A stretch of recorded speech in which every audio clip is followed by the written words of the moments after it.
Trust is more than just a buzzword. In today's marketing landscape, investing in trust can drive revenue growth. In 2024, Trustpilot commissioned Forrester Consulting, a leading independent research consultancy, to conduct a total economic impact study examining the benefits of using the Trustpilot review platform. Their findings show that interviewed customers who are using Trustpilot to manage their brand reputation achieved an ROI of over 400%. To find out how Trustpilot benefits businesses, visit business.trustpilot.com/calculate ROI.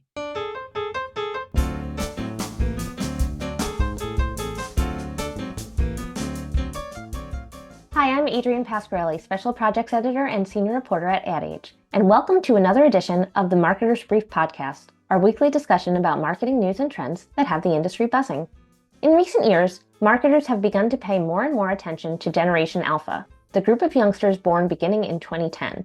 The oldest of the cohort are turning 14 this year, and they are already making their brand preferences known. Today, we'll be talking with Helenor Gilmour, Director of Strategy at Beano, a UK-based specialist agency that focuses on generational trends. She'll discuss new trends and brand favorites with Gen Alpha, and also talk about how a brand can get on Gen Alpha's radar this holiday shopping season. Now here's my conversation with Helenor.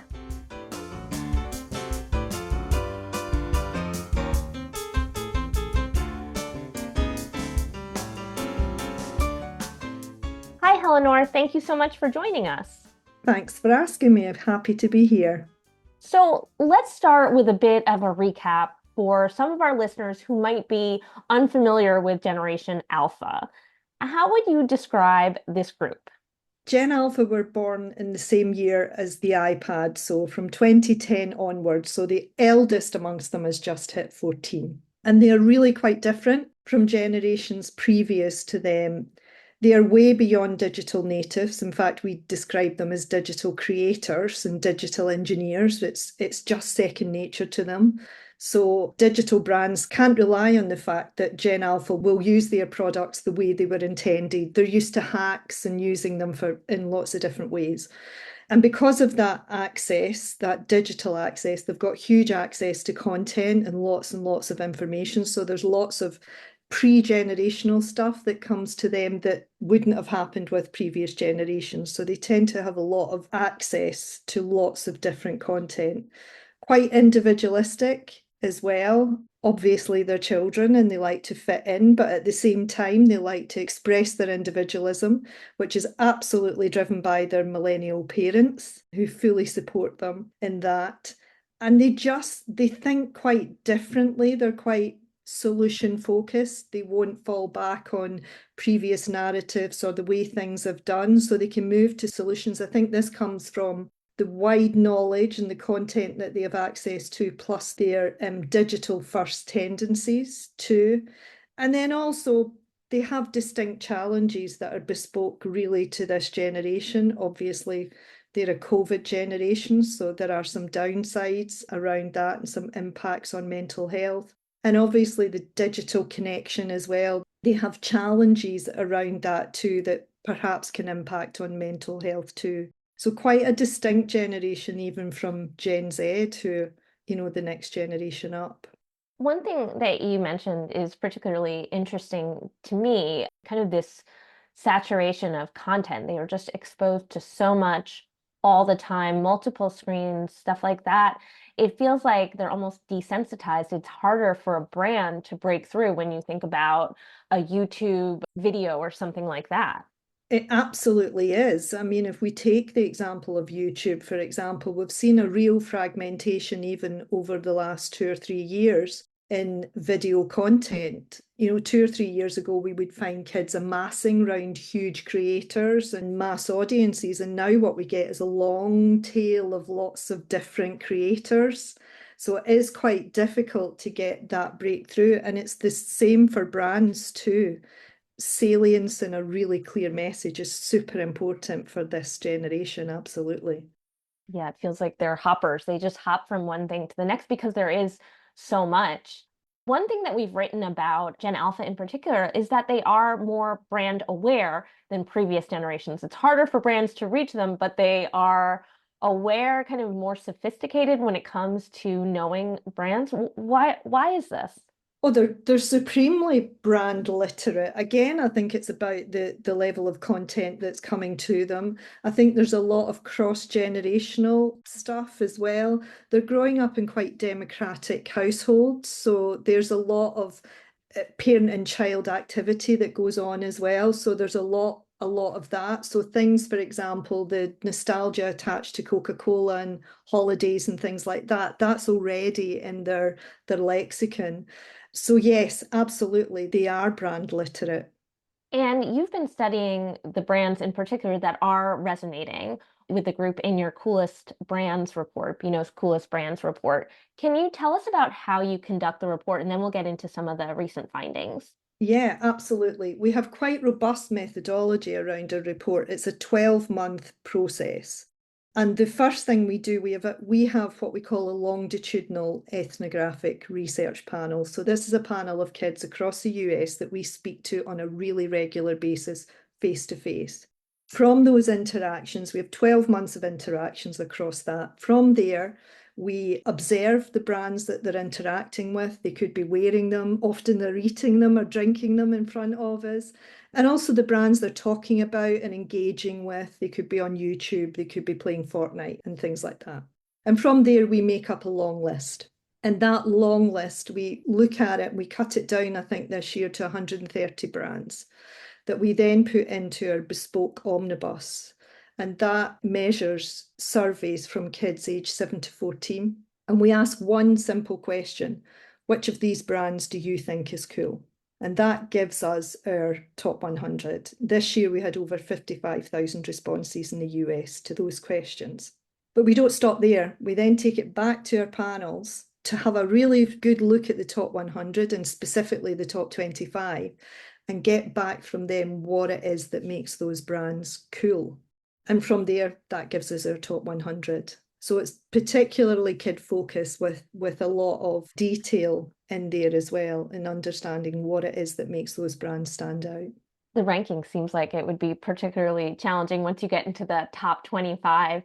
It's also funny that the word cool is still the same, still has the same meaning for this generation as prior generations when you think about some of the jargon, some of the new Yeah. words that are resonating with Gen Yeah, Alpha. absolutely. And it's the question we're asked all the time. It wasn't something really we forecast when we set off on this journey 3 years ago, but it is the question that brands ask us all the time. Is cool still cool? And it absolutely is. We observe it through, our conversations with kids. They talk about cool, but the reason that we landed on cool, and we always ask the kids every year, what does it mean to be cool? And the reason we landed on it was because it's a mix of aspiration, but also engagement as well. It's the brands that they are using. So if it was aspiration only, it would be full of things like Gucci and luxury brands and things like that. But these are the brands that kids are engaging with. And so, what did you find this year? And was anything about this year's report particularly surprising to you? There was a few surprises. First, I should mention, I suppose, the top three. We had YouTube at number one, Netflix at number two, and Amazon at number three. And for lots of different reasons, the depth and breadth of content for both YouTube and Netflix. Amazon has a really clear proposition, and if anything, has set the expectations for Gen Alpha in terms of delivery and breadth of offering as well. Overall, I think we found a few things. In order to get into the top 20, you really have to have cut through and you have to have a clear proposition. Apart from being the best product, it has to be really clear what you're about. So one of the successful brands this year was Squishmallows, and they're all about, kids told us, it's collectability and cuddles. As simple as that. It's an elevator pitch. If brands are clever, they can wrap it into a strap line, such as Nike, just do it. Kids just get that immediately. You can, it's a welcome into the brand and it makes you feel good. So anything that kind of speaks to that. Uno was another one. They told us it makes them a winner. It doesn't matter if you're 3 or 13 in the family, you can be the winner, you can guide that game. So it's about certainly having a really clear proposition. And because, as we said at the start, of the amount of information and the amount of brands that they're exposed to, your proposition has to be super, super clear. One of the other things that we saw this year, obviously we picked up on the big aesthetics trend that we've been hearing about all year. You know, whether you're a visco preppy or a dark academia, it's had a huge impact on clothing and fashion brands and also skincare. So we saw brands like Lululemon, Bubble Skincare, Sephora do quite well and come into our top 100 this year. And I think the thing that was particularly interesting in the US for us this year was that humour really struck a chord.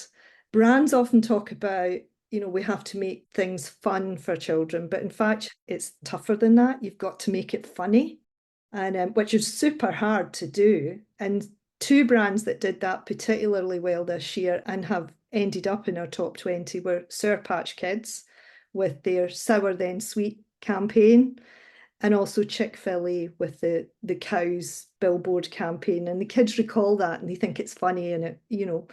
So yeah, I would say those are some key themes from this year. And those are two food brands, and I know Yeah. food and drink brands made up over half of the findings this year. Is that new, or is that typically a huge category of cool?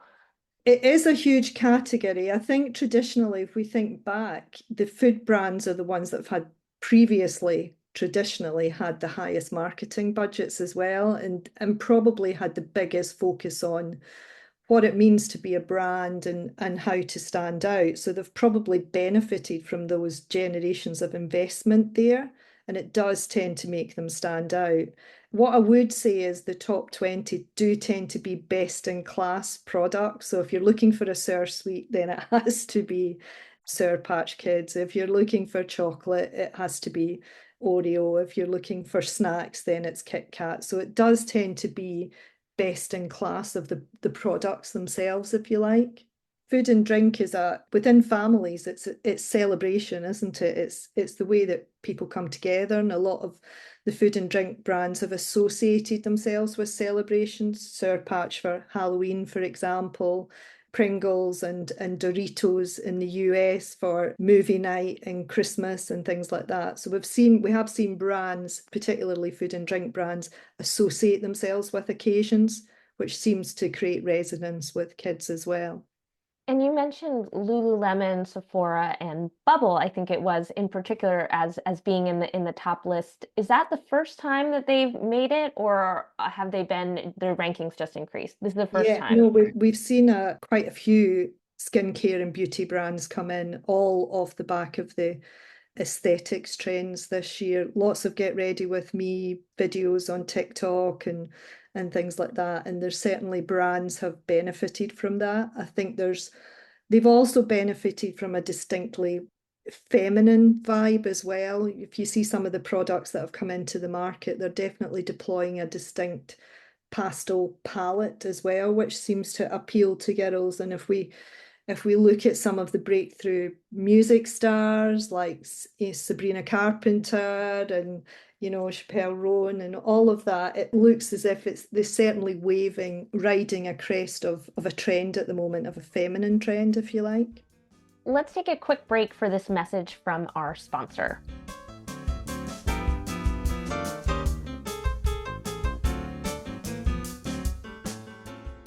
Did you know that improving trust and reputation with Trustpilot can have tangible business benefits? With Trustpilot, interviewed customers experienced benefits of $1.2 million over 3 years. This is what Forrester Consulting has discovered in the 2024 commissioned Total Economic Impact study of using the Trustpilot review platform. To find out how Trustpilot drove growth for its customers, visit business.trustpilot.com/calculate ROI.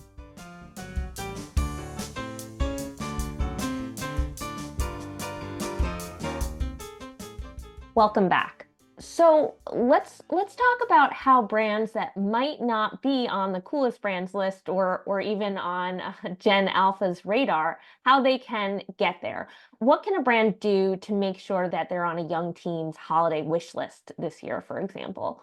Well, there's quite a few things. I mean, within Beano Brain, we've developed a system that looks at the 12 attributes of a cool brand. So I can take you through some of them. The first one that brands tend to do really well is helps me fit in, but also express my individuality. And a brand like Nike does that really well. There are lots of entry points. You can be part, we talk about Nike as being part of the cultural uniform for kids at the moment. If you've got Nike trainers, then you can feel quite comfortable that you're fitting in, but you can move up the levels and personalize as well. So that's one way. I think as well, limiting barriers to entry are really important, and those can sit across lots of different levels. The gaming brands are particularly good at this with gamification and giving early wins. But also, there are economic barriers to entry as well. So, thinking about that for your brand and maybe allowing kids to come in at a lower level and stepping them up, those kind of areas as well. We also talk about McDonald's quite a bit as well, because one of the attributes is welcoming. Kids are growing up in a world that has been designed by and for adults. And sometimes there aren't many brands or spaces that kids can feel welcomed into, that instinctively feel comfortable with. And McDonald's does that really well, from digital ordering to it being the place that they make their first solo foray into a restaurant, maybe with their friends and things like that. So thinking about how does your brand look from a Gen Alpha's point of view in terms of welcoming. I think interestingly, Apple does this really well. If you've ever seen a 7-year-old let loose in an Apple store, you'll know exactly what I mean. They immediately feel welcomed. So those are a few of the attributes that brands can certainly tap into. What about Gen Alpha's parents, most of whom, as you mentioned, are millennials? How can brands also engage the parents to make sure that they are okay with the child buying the product, or that they'll buy the product themselves for the kids, and also make sure that the kids still want it if the parent likes it as well? It seems like a challenge. Yeah, it is. It is a challenge. And I think it's an increasing challenge as well because millennials are gatekeeper parents. We talk about the democratic household and how everyone has a say in the household, but millennials really fiercely guard their kids' childhoods, if you like, and they want involved. We're seeing increasing trends of what we're calling parallel me time, where adults are introducing their children to the things that they enjoy. So it could be things like their particular music that they enjoy. We've heard of things like baby raves, where you can take your baby to some naughty Y2K music parties and things like that. So there is an opportunity there to create sharing and create occasions as well. So that's certainly one way to bring them in. Parents, of course, are always keen to pass down nostalgias and traditions, and brands that are associated with any of that can also do well. But I would also say, too, that millennial parents want their kids to change the world. They really do. There is a feeling that they've kind of messed up and they're looking to Gen Alpha to sort things out. And for brands, that's about corporate responsibility. It's about safety. It's about clear messaging. It's about looking at how the products are put together and looking at their environmental responsibility as well. So there's a whole load of things within there that brands have to consider when it comes to parents. Well, we're almost out of time, but I did want to ask you about marketing channels in particular. Should brands really just be primarily on social media for finding Gen Alpha, or should they explore other channels? We hear so much about the digital nativeness, or as you mentioned, of this group, but how can brands take that into account when fashioning their budgets? I think it's an interesting one because we obviously have legislative issues around things like digital and social media as well, and we must always bear those into account. The fact is that most discovery is coming through digital, though, with this generation. We've seen things like TikTok Shop really take off this year. The Chinese brands such as Shein and Temu are coming into our top 100, and those are being discovered online. often through viral campaigns. Sour Patch Kids have done really successful viral campaigns, so have Sephora, etc. So there is an element of discoverability there. And even if children aren't on social media, that chatter is reaching them because their peers who are on social media are really quite successful megaphones, from the content that they're finding. However, what I would say as well is that this generation love experiences and they love the tangible. So if we look at some of the breakout brands this year, such as Squishmallows, such as Crocs, they're all about the tangible and the visible, and we're seeing real themes of collectability coming through as well. So there is an opportunity there for brands to engage on an experiential level, but also on a tangible level as well. So don't rule it out. It's a combination of both. And think about what the channel is about. I think TikTok Shop has introduced in Chinese technology, retail technology has introduced an interesting slant over the last sort of 12 to 14 months, where we now have an end-to-end retail funnel from discoverability right to the package at the front door. So it's interesting times, I think. Yeah, it's interesting to see what that closed loop retail environment will do in terms of expectations and hoping. Well, on that note, we are out of time. Thank you so much for joining us. This was really insightful. Thank you. You're so welcome. Lovely to speak to you.